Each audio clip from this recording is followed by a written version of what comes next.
On the morning of January 27, 1945, at precisely 11:42, Staff Sergeant Robert Chen found himself crouched behind the Central Fire Control Station inside B-29 Superfortress A-Square-52.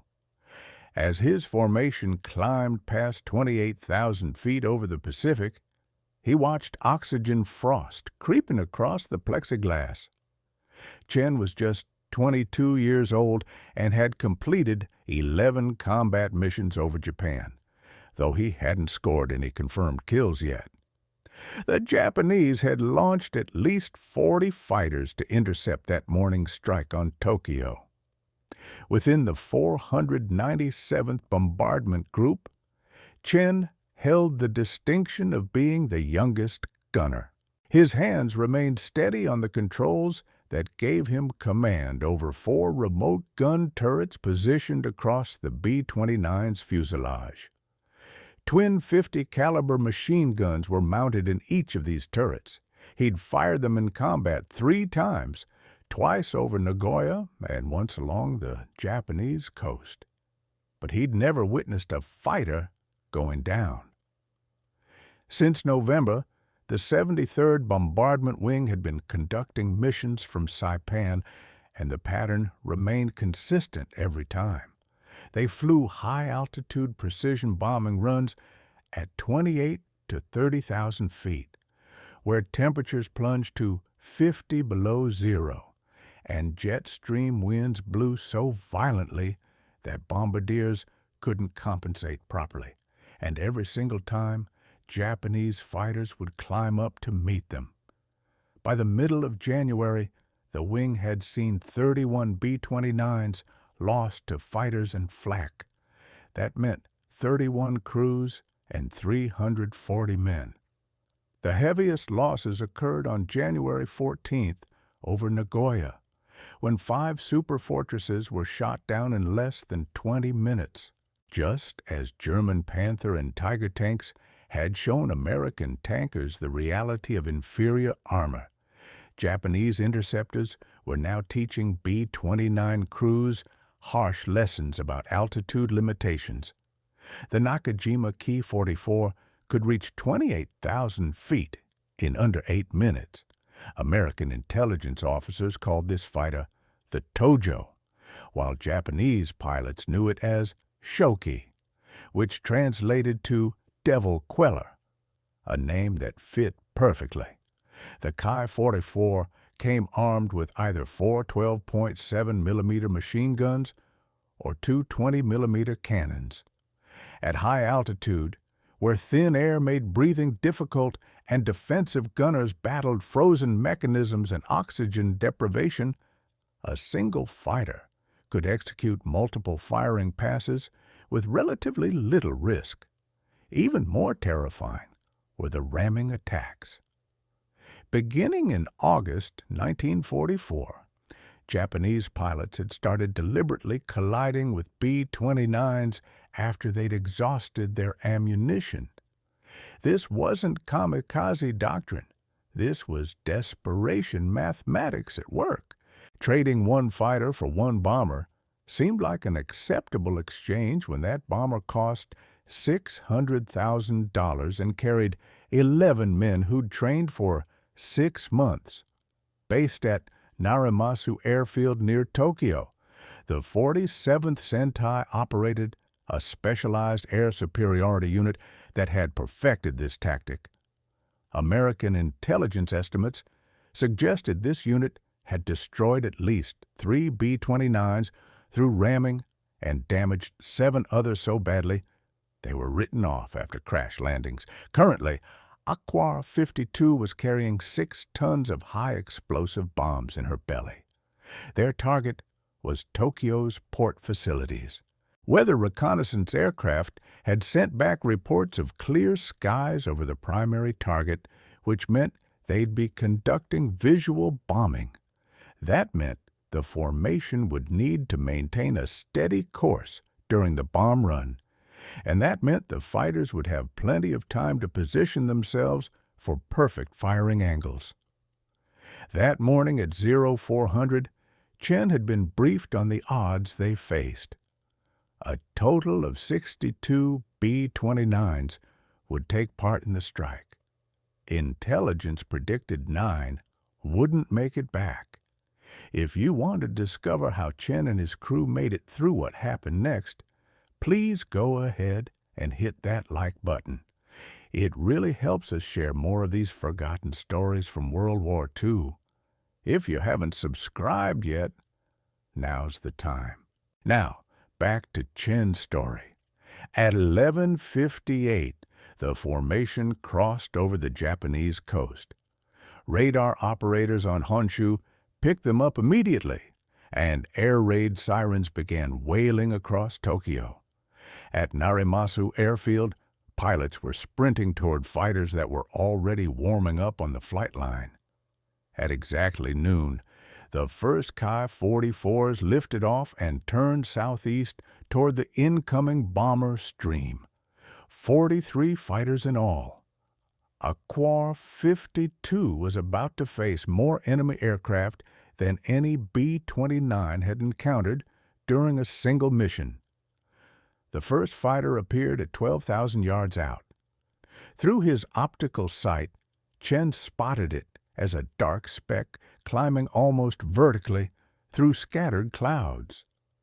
As the speck grew larger, wings became visible, followed by the distinctive radial engine cowling that identified it as a Ki-44. At 27,000 feet, the fighter rolled inverted and dove toward the formation's lead element, with 3 more fighters following behind. Chen rotated his upper forward turret to track the diving attack. The remote control system gave him the ability to aim guns mounted 15 feet from his position, and a computer corrected for airspeed, altitude, and the B-29's forward motion. While the technology was revolutionary, it also proved temperamental at 50 below zero. At 800 yards, the lead Ki-44 opened fire, with tracers arcing toward the formation. Chen pressed his firing button, and the turret hammered to life as 50 caliber rounds streamed toward the fighter at 2,800 feet per second. The Ki-44 executed a snap roll to the left and disappeared beneath the formation. He'd scored no hits. The fighter had broken off too quickly. By 12:07, the formation was fully engaged, with fighters attacking from all directions. The standard tactic involved a high side pass from the 11 o'clock position, diving through the formation at 400 miles per hour, then braking hard left or right to avoid the B-29's concentrated defensive fire. Individual fighters rarely pressed their attacks to point-blank range, though ramming attacks were a different story entirely. Chen's aircraft commander called out a fighter at 2 o'clock high. Chen swung the upper turret and spotted a Ki-44 positioning for a beam attack at 700 yards. The fighter's nose was tracking ASquare-52 precisely. Chen led the target and fired a 3-second burst, with armor-piercing incendiary rounds walking across the fighter's flight path. The Ki-44's engine exploded in a burst of black smoke erupting from the cowling. The fighter rolled inverted and fell away, trailing fire. That was his first confirmed kill. Chen didn't celebrate, though. 2 more fighters were already maneuvering into attack position. The B-29's right blister gunner engaged one with his twin 50s, while the tail gunner called out a fighter closing from 6 o'clock low. The central fire control system allowed Chen to slave the lower aft turret to his sight picture. He tracked the target and fired but missed. The tail gunner took over and stitched rounds across the Ki-44's wing root. The fighter shuddered as pieces of aluminum skin peeled away, then went into a flat spin. That was the second kill credited to ASquare-52. At 12:19, the formation reached the initial point for the bomb run. This represented the moment of maximum vulnerability. The bombers would need to fly straight and level for 6 minutes, while bombardiers synchronized their Norden bomb sights. Course changes were forbidden, and evasive maneuvers were impossible. The fighters understood this perfectly. 14 Ki-44s formed up 3,000 feet above the bomber stream. They orbited once, then twice, positioning themselves for coordinated attacks designed to overwhelm the B-29's defensive fire. At 12:21, they rolled in. Through his sight, Chen counted them off. 1, 2, 3, 4 fighters diving in pairs from 10 o'clock high and 2 o'clock high simultaneously. These were textbook tactics, forcing the formation's gunners to split their fire and leaving individual B-29s facing multiple attackers with degraded defensive coverage. At 1,000 yards, the first pair opened fire. Chen engaged the lead fighter, and his tracers converged with fire from 2 other B-29s in the formation. The Ki-44 flew directly into the stream of rounds, its canopy shattering as it snap-rolled right and collided with its wingman. Both aircraft disintegrated. Third and fourth kills, but the second attacking pair had used the chaos as cover. 2 Ki-44s were now inside 500 yards and closing fast, their cannons firing. Chen could see the muzzle flashes as he swung his sight to track the nearest fighter. The Ki-44 wasn't breaking off or attempting any evasive maneuvers. The pilot had committed to a ramming attack. Impact would occur in 4 seconds, but Chen kept firing. The upper forward turret poured rounds into the Ki-44's engine cowling, with hits sparkling across the fighter's nose. The range closed to 300 yards, then 200. The fighter was trailing smoke, but still accelerating. At 100 yards, the Ki-44 struck Aqua-52's No. 3 engine at precisely 12:22 p.m. The impact sounded like a steel hammer hitting a locomotive boiler. The fighter's propeller chewed through the engine cowling with a shriek of metal. The B-29 yawed violently to the right as the No. 3 propeller tore free and tumbled away into space. The fighter's wing sheared off, its fuselage cartwheeling over the B-29's back before disappearing. Pieces of aluminum and steel rained past the gun turrets, and Chen felt the entire aircraft shudder. Warning lights blazed across the flight engineer's panel. No. 3 engine on fire, No. 4 engine losing oil pressure. The aircraft commander shut down both right-side engines and activated the fire suppression system. Aqua-52 was now flying on just 2 engines, dropping out of formation and losing altitude at 300 feet per minute. Alone and damaged, they made a perfect target. 3 Ki-44s broke from their attack pattern and dove toward the crippled B-29. They had the altitude advantage and the speed advantage. Standard doctrine called for damaged bombers to be finished quickly, before they could jettison bombs and gain maneuverability. Chen rotated the upper turret to meet the first attacker. The fighter was diving from 1 o'clock high, range 1,000 yards, and closing. Chen waited, knowing the targeting computer needed 3 seconds to calculate a firing solution on a maneuvering target. He forced himself to hold fire.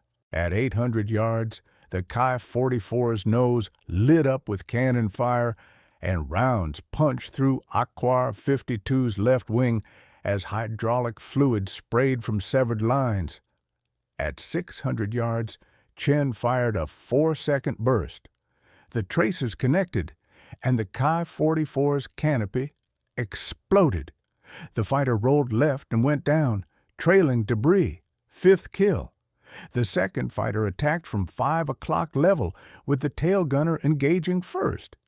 His twin 50s hammered for 6 seconds as the Ki-44 flew through the tracer stream without apparent damage. It closed to 400 yards before the tail gunner's guns fell silent, ammunition exhausted. Chen slaved the lower aft turret to his controls, though the mechanical linkage was sluggish and hydraulic pressure was dropping across all systems.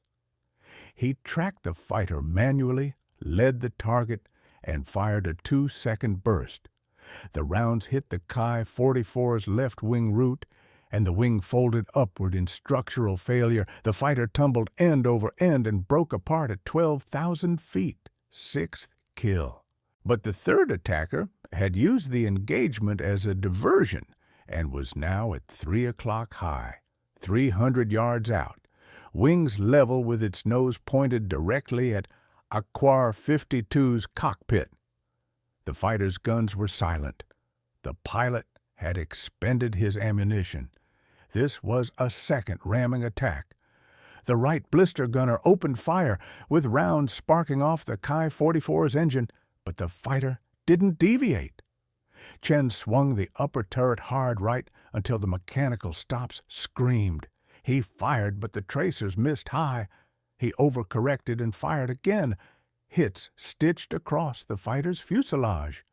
The Ki-44 shuddered but maintained course. Range 100 yards, then 50 yards. The fighter struck Aquar-52's number 1 engine, and the propeller disintegrated as shrapnel tore through the wing. The number 1 fuel tank ruptured, spraying aviation gasoline into the slipstream. The Ki-44's fuselage broke in half. The tail section tumbled over the B-29's flight deck, while the engine and cockpit section smashed into the left wing, ripping a 6-foot hole in the leading edge. Aquar-52 now had just one functioning engine, number 2. The aircraft was falling through 18,000 feet, with airspeed dropping below 160 miles per hour. The wing was leaking fuel, the hydraulic system was failing, and 12 more Japanese fighters were forming up for a third wave of attacks. Chen's hands had gone numb.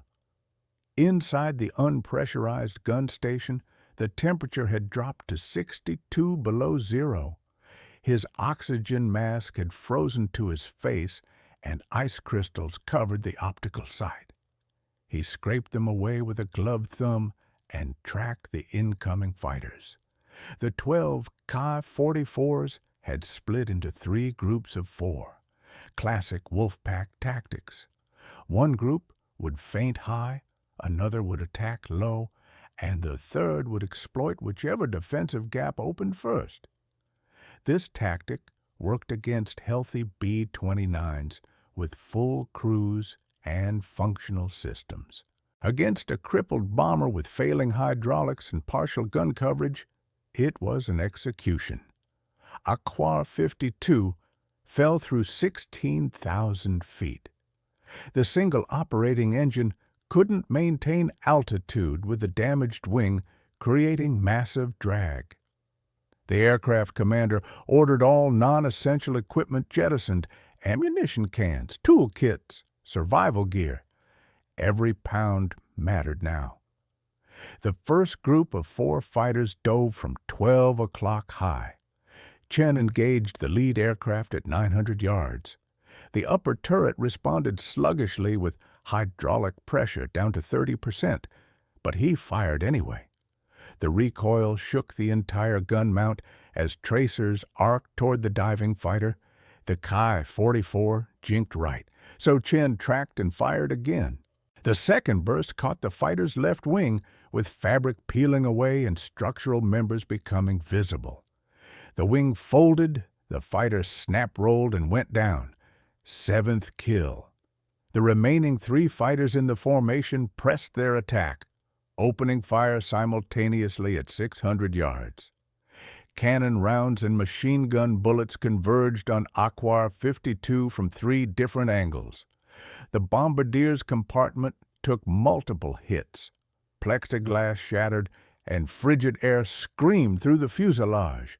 A 20-millimeter explosive round killed the bombardier instantly. Chen ignored the impacts and swung the turret to track the second fighter. The targeting computer was offline. Hydraulic failure had disabled the automatic compensation system. He aimed manually, leading the target based on instinct and experience from 11 previous missions.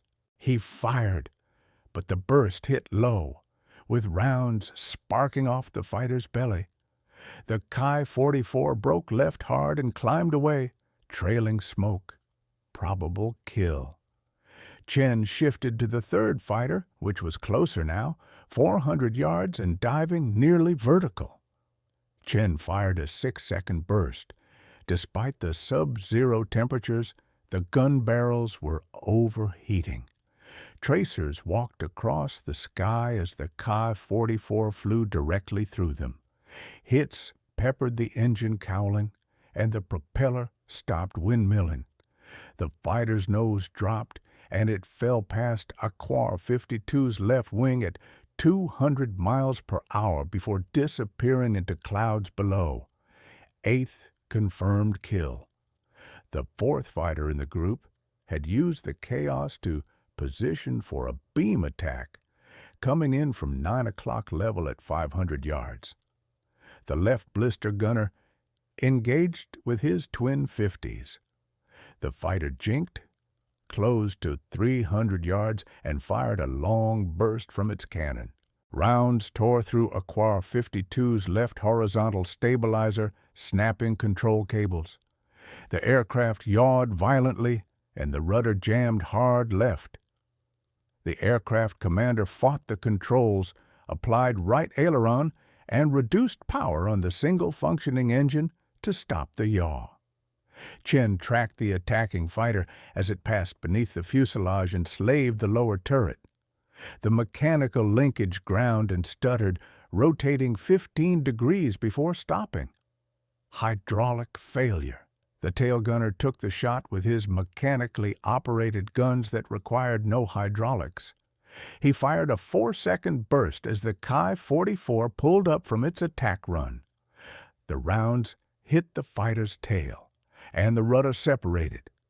The Ki-44 went into an uncontrolled flat spin. 9th kill, credited to Aquar-52's crew. The second wave of 4 fighters was already inbound, with a high-side attack from 2 o'clock. Aquar-52 was at 14,000 feet and descending with an airspeed of 140 miles per hour, critically slow. The bomber was approaching stall speed since one engine couldn't generate enough thrust to maintain controlled flight with the damaged wing and jammed rudder. Chen had just 15 rounds remaining in the upper turret's ammunition belt. The lower turrets were offline, the blister positions were low on ammunition, and the tail gunner had perhaps 60 rounds left. 4 more fighters were closing fast. The 4 Ki-44s split into 2 pairs. Combat experience had taught Japanese pilots that damaged B-29s still carried lethal defensive firepower, so coordinated attacks from multiple angles remained the safest approach. The first pair dove from 2 o'clock high, while the second pair positioned for a follow-up attack from 4 o'clock level. Chen tracked the lead fighter in the first pair at a range of 800 yards. The upper turret responded to his controls, but movement was jerky, as hydraulic fluid leaked from ruptured lines throughout the aircraft. He waited until 700 yards, centered the sight, and fired his remaining 15 rounds in a single, sustained burst. The tracers converged on the Ki-44's engine. Hits sparkled across the cowling as the propeller disintegrated and chunks of metal spun away. The engine seized, smoke poured from the fighter as it rolled inverted and fell away. 10th kill. The upper turret's guns clicked empty, leaving Chen's primary defensive position useless. He scrambled through the connecting tunnel to the unpressurized rear section. The right blister gunner had taken shrapnel through his shoulder and couldn't operate his weapons, so Chen took his position. The second fighter from the first pair was already in its attack dive at 600 yards. Chen gripped the manual controls for the twin .50 caliber guns. No computer assistance, no hydraulic boost, just pure physical strength required to traverse the weapons and maintain aim. At 400 yards, the Key 44 opened fire with cannon rounds punching through Aquar 52's right wing. Chen led the target and squeezed the trigger. The recoil hammered his shoulders as spent casings tumbled into the collection bag. The burst caught the fighter's cockpit, the canopy shattered, and the Ki 44 snap-rolled left and fell away spinning. 11th kill. But the second pair of fighters was already committed to their attack run, coming in from 4 o'clock level, 300 yards apart, and firing as they closed. One targeted the flight deck, while the other aimed for the wing route where the fuel tanks were located. The tail gunner engaged the trailing fighter, his remaining ammunition hammering out in a 5-second burst. Tracers walked across the Key 44's nose, the fighter's windscreen exploded, and the aircraft pulled up hard to break off the attack. 12th kill confirmed when the fighter was observed falling through clouds at 11,000 feet with no visible pilot. The lead fighter in the pair pressed its attack, but Chen swung his guns only to find the angle was wrong. The blister position couldn't traverse far enough forward to engage targets at 4 o'clock high. He was blind to the threat. The left blister gunner took the shot since his position had better forward coverage. He fired his last 30 rounds, and the burst hit the Ki 44's left wing route. Fuel sprayed from ruptured tanks.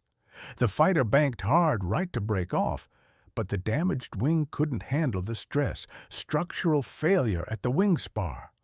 The wing separated, and the fighter tumbled. 13th kill. Aquar 52 had now shot down 13 Japanese fighters. 1 aircraft, 1 crew, 13 confirmed victories. But the count didn't matter to Chen. The B-29 was at 12,000 feet and still descending. The jammed rudder made controlled flight nearly impossible. The damaged wing was losing structural integrity, and the third wave of 4 fighters was inbound. These would be the last attackers. Japanese fighter pilots operated under strict fuel limitations. The combat radius for the Ki 44 was approximately 200 miles at combat power settings.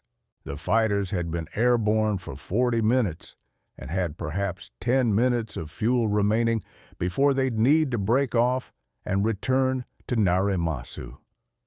10 minutes was enough time. The 4 Ki 44s formed up in a line of stern formation, not a diving attack, not a high side pass. They were positioning for sequential ramming attacks. 4 fighters, 4 deliberate collisions. The Japanese pilots had calculated that even if only one succeeded, Aquar 52 wouldn't survive. Through the blister's small window, Chen watched them. The fighters were at 14,000 feet, 2 miles behind the bomber, matching speed and altitude as they prepared for their final run. He had no ammunition left. The tail gunner had no ammunition left. The upper turrets were offline, the lower turrets were offline.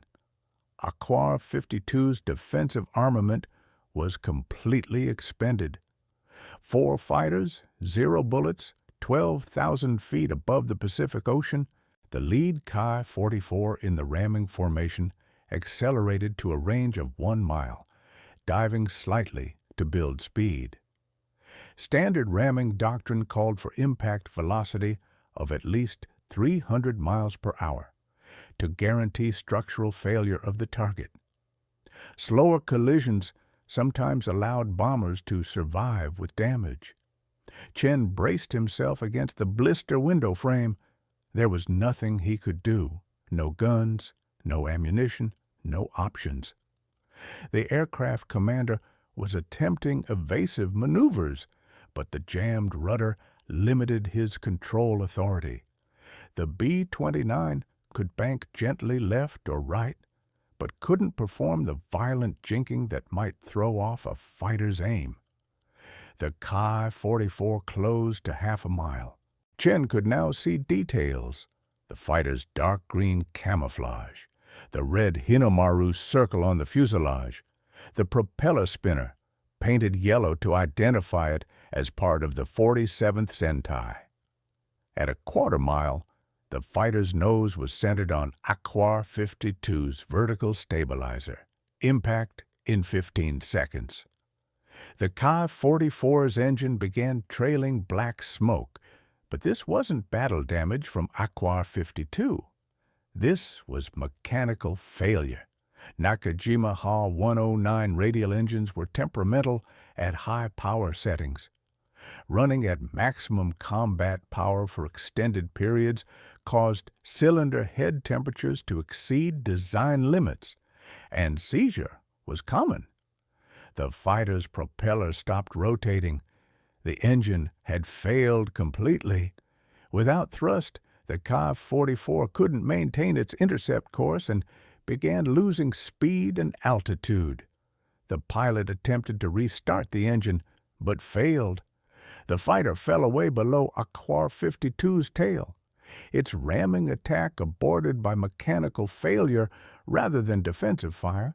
That was the 14th kill, credited to A-Square-52. No bullets fired, no gunner claimed the victory. But the fighter was combat lost due to battle damage stress on an already strained engine. Intelligence officers would later confirm the Ki-44 crashed into the Pacific 18 miles east of Tokyo, and the pilot didn't survive. 14 confirmed kills, 1 B-29, 1 mission. This was the highest single mission total for any bomber in the Pacific theater. The remaining 3 fighters broke off their ramming attacks since fuel state was critical. They turned northwest toward Narimasu and climbed away. The engagement was over. A-Square-52 had survived, but surviving at 12,000 feet over hostile territory with 1 engine was vastly different from surviving at sea level on Saipan. Chen climbed back through the connecting tunnel to assess damage with the flight engineer. The list was catastrophic. Number 1 engine destroyed by ramming attack. Number 3, engine destroyed by ramming attack. Number 4, engine shut down due to oil pressure failure. Number 2, engine running but showing elevated cylinder head temperatures, left wing structural damage, right wing fuel leak, hydraulic system at 15% capacity, rudder jammed, bombardier dead, right blister gunner critically wounded, radio compass damaged, 1 life raft destroyed by fighter cannon fire. The distance to Saipan was 1,512 miles. Flight time at current airspeed would be approximately 11 hours. Fuel remaining was calculated at 9 hours maximum if number 2 engine continued operating without failure. The numbers didn't work. The flight engineer proposed a solution: restart number 4 engine. The engine had been shut down due to low oil pressure after the first ramming attack, not destroyed or damaged beyond function, just a precautionary shutdown. Running the engine without adequate oil would destroy it within 30 minutes, but 30 minutes of additional thrust might provide enough airspeed to reduce overall fuel consumption and extend their range. The aircraft commander approved the restart. Number 4. Engine caught, and began running rough, but producing thrust. A-Square-52 accelerated to 170 miles per hour, still well below normal cruise speed, but sufficient to slow the rate of descent. The bomber leveled off at 10,000 feet. The formation had continued to Tokyo without them. The mission had been completed and bombs had been dropped. Other B-29s were already turning south for the return flight to Saipan. A-Square-52 was alone over the Pacific with 2 damaged engines, failing systems, and insufficient fuel. Chen moved the wounded blister gunner to a more comfortable position and applied pressure bandages to the shrapnel wounds. The morphine syrettes in the first aid kit had frozen solid, making pain management impossible. The gunner remained conscious but was losing blood. 11 hours to Saipan if they made it at all. Number 4, engine failed at 14:20 hours, exactly 28 minutes after restart.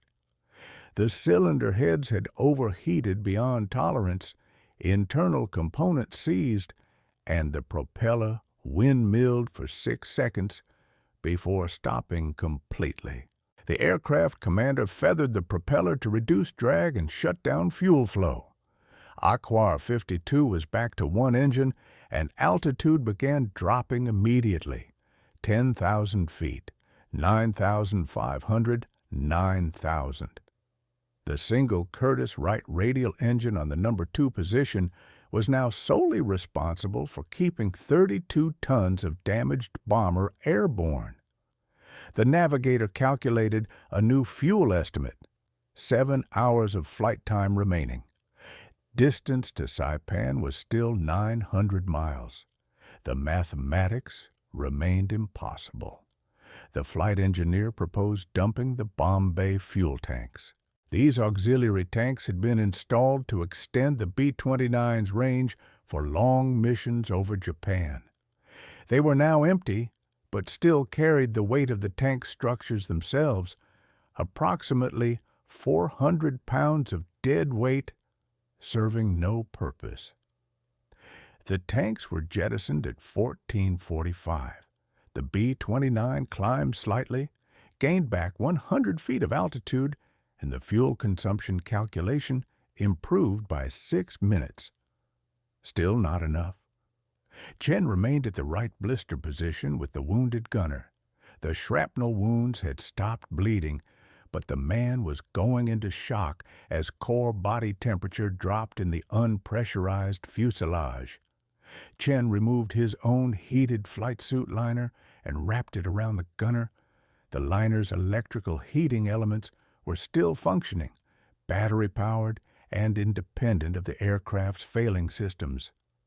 At 1,500 hours, the navigator identified a potential solution: Iwo Jima. The island was 640 miles from their current position. Marine forces hadn't yet invaded, and the island was still held by Japanese forces, but American submarines occasionally surfaced near Iwo Jima to rescue downed B-29 crews. If A-Square-52 could reach the waters near Iwo Jima and ditch successfully, a submarine might pick them up. The aircraft commander rejected the plan. Ditching a B-29 in open ocean had a survival rate of approximately 40%. Ditching a B-29 with structural damage to both wings and a jammed rudder would be significantly worse. The bomber would likely break apart on impact. Even if the crew survived the ditching, they'd be in the water in a combat zone with limited survival equipment. The decision was made to continue toward Saipan. At 1,600 hours, A-Square-52 crossed the international date line. The navigator marked their position, 700 miles to Saipan, fuel for 5 hours and 40 minutes of flight. The gap was closing, but still favored running out of fuel before reaching the island. The flight engineer began shutting down non-essential electrical systems, navigation lights, cockpit instruments, heating elements, interior lighting. Every system required power from generators driven by the functioning engine. Less electrical load meant less drag on the engine, and less drag meant better fuel economy. The temperature inside the aircraft dropped to minus 40 degrees. At 17:30, the formation of B-29s that had completed the Tokyo mission passed overhead at 18,000 feet, flying in tight formation with all engines operating normally. They were making 270 miles per hour and would reach Saipan in approximately 4 hours. A-Square-52 was making 160 miles per hour at 8,000 feet. Estimated time to Saipan was 7 hours, with fuel exhaustion predicted in 4 hours and 50 minutes. At 1,800 hours, the right blister gunner lost consciousness. His breathing was shallow and his pulse was weak. Chen monitored him continuously, but had no medical supplies beyond the frozen morphine syringes and pressure bandages already applied. At 1845, number 2 engine began running rough, with cylinder head temperature climbing into the red zone and oil pressure fluctuating. The engine had been operating at maximum continuous power for nearly 7 hours. Curtiss Wright AR-3350 radials were rated for maximum continuous power operation for 4 hours, maximum, under normal conditions. These were not normal conditions. The flight engineer reduced power slightly to preserve the engine. Airspeed dropped to 150 miles per hour. Fuel consumption improved, but time to destination increased. At 1,900 hours, the navigator calculated they were 400 miles from Saipan. Fuel remaining was estimated at 3 hours and 20 minutes. The mathematics still didn't work, but the gap was narrowing. At 2,000 hours, the right blister gunner stopped breathing. Chen attempted resuscitation, but the frozen air made chest compressions nearly impossible through the heavy flight suit.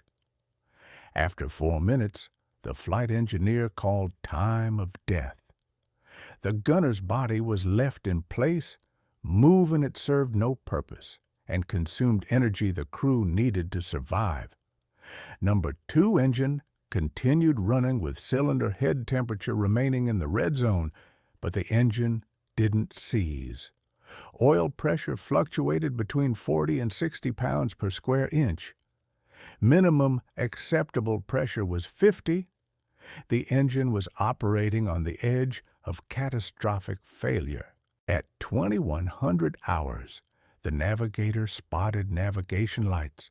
A Navy destroyer was visible 20 miles to the east, running a patrol pattern south of Iwo Jima. The destroyer couldn't help them. It couldn't come alongside a flying aircraft and couldn't provide fuel, but its position confirmed the navigator's calculations were accurate. At 21:45, fuel quantity gauges read 30 minutes remaining. Distance to Saipan was 120 miles. Time to destination at current airspeed was 48 minutes. The gap hadn't closed enough. The flight engineer transferred all remaining fuel from wing tanks to the number 2 engine's dedicated tank. Fuel pumps, cross-feed valves, emergency systems. Every drop of aviation gasoline in the aircraft was routed to the one functioning engine. At 2,200 hours, A-Square-52 was 60 miles from Saipan. Fuel gauges read 15 minutes. The navigator could see Isley Field's runway lights on the southern end of the island, distance 8 miles. The bomber was at 4,000 feet and descending. Number 2 engine coughed. Fuel starvation. The engine caught again and ran smooth for 20 seconds before coughing again. The propeller windmilled, then the engine restarted. Power fluctuated 3 miles from the runway at 2,000 feet altitude. The tower at Osley Field cleared A-Square-52 for emergency landing. Crash crews were standing by, and ambulances were positioned along the runway. The landing gear wouldn't extend. Hydraulic system failure. The flight engineer attempted manual extension using the emergency hand crank. The nose gear deployed, the left main gear deployed, but the right main gear remained retracted, damaged in the fighter attacks. 1 mile from the runway at 1,000 feet. Number 2, engine quit completely. Fuel exhaustion. The propeller stopped. A-Square-52 became a glider, 32 tons of aluminum and steel with no power and asymmetric landing gear. The aircraft commander aimed for the runway. Airspeed 130 miles per hour, descent rate 800 feet per minute. Too fast, too steep. The B-29 crossed the runway threshold at 300 feet. Still too high. The bomber touched down halfway down the runway at 110 miles per hour. The left main gear collapsed immediately, and the aircraft slewed left. The left wing struck the runway surface with metal screaming and sparks erupting. A-Square-52 skidded 1,500 feet and came to rest in the dirt alongside the runway. All surviving crew members evacuated through the rear escape hatch, 10 men. The bombardier and right blister gunner hadn't survived. The aircraft was declared a total loss since structural damage was too severe for repair. A-Square-52 had flown 1,512 miles on one engine, had shot down 14 Japanese fighters in one mission, had survived 2 ramming attacks, and had brought 10 men home. If this story moved you the way it moved us, do me a favor and hit that like button. Every single like tells YouTube to show this story to more people. Hit subscribe and turn on notifications. We're rescuing forgotten stories from dusty archives every single day. Stories about gunners and crews who fought with .50 caliber guns and determination. Real people, real heroism. Drop a comment right now and tell us where you're watching from. Are you watching from the United States, United Kingdom, Canada, or Australia? Our community stretches across the entire world. You're not just a viewer, you're part of keeping these memories alive. Tell us your location. Tell us if someone in your family served, or just let us know you're here. Thank you for watching, and thank you for making sure Chin and A-Square-52's crew don't disappear into silence. These men deserve to be remembered, and you're helping make that happen.